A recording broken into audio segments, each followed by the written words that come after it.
Et bonjour. So, of course, in this particular video, I am going to be doing the pronunciations seen in Tableau 1.1, right? Les sons du français, l'alphabet phonétique international.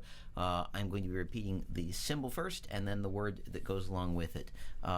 If your book has a different word that goes along with something, not to worry, just pronounce the one in your book if you wish to. You do not need to record these and turn them in, but I certainly would like to recommend that you record yourself pronouncing these words so that you can listen back. Again, that uncomfortable work of listening to yourself pronouncing is going to be very important when it comes to improving both accent, but also in really concentrating on where these sounds are. Now, as we've talked about in class, right, we've placed some of these sounds already. We've talked about where some of these sounds are produced. We have not talked about where all the consonants are being produced yet. However, when we do that more in detail, that's what's going to happen. But at this point in time, what I do want you to do is consider the fact you have been studying this language for a while, right? You do know how to pronounce these things. It is a different thing, of course, as we've talked about, to consider where these sounds actually are. It's a weird thing to think about because we don't normally think about that, but we are going to go ahead and do that pronunciation now. So, here we go. I. Ici. Et. Bébé. Est.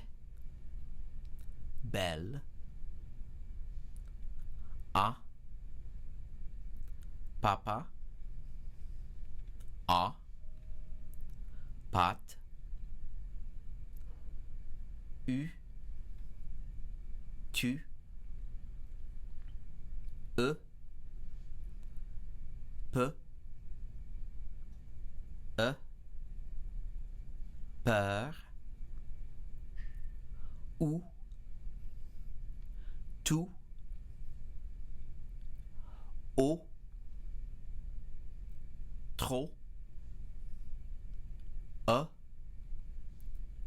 donne, le, un, 20, en, dans, on, bon, un. Those are our vowels.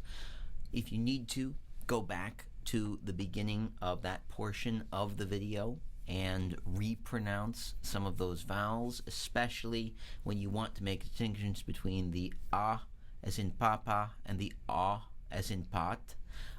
Remember that those will not always appear in language. Sometimes that is a distinction that's not necessarily made. But others, of course, the difference between peu and peur, right? Peu being more closed, peur being more open, et being more closed, as in bébé, and as in belle, being more open, right? And then your trop versus your donne.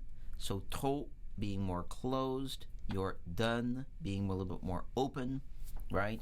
There are very small distinctions. Some of them are difficult to get. We will continue working on them.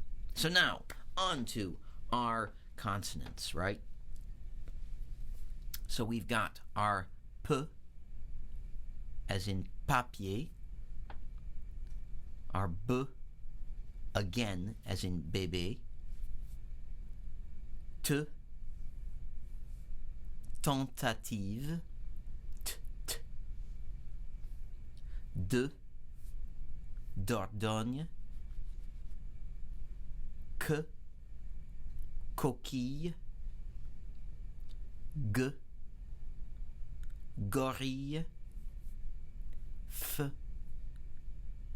face, v, vive, se, sale, z, zodiaque, ch, chiche,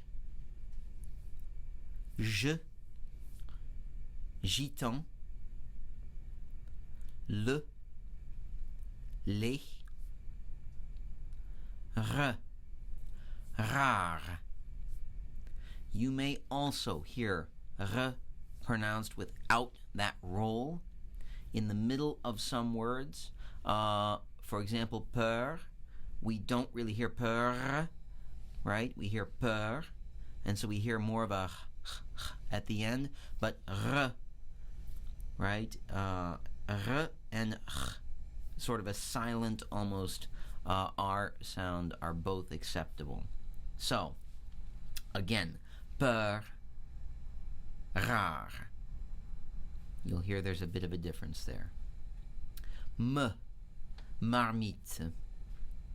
N, non,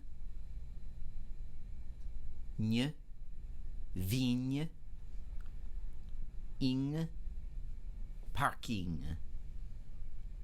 So you may want to go back to the beginning of that section and practice some of these consonants as well.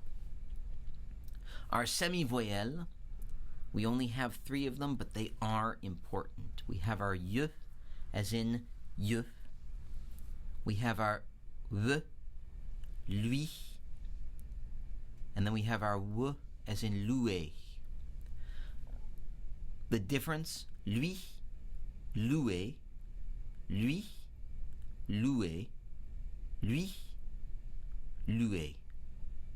So our v sound, much more closed and much more forward, the, versus w, as in louer. Practice these a few different times.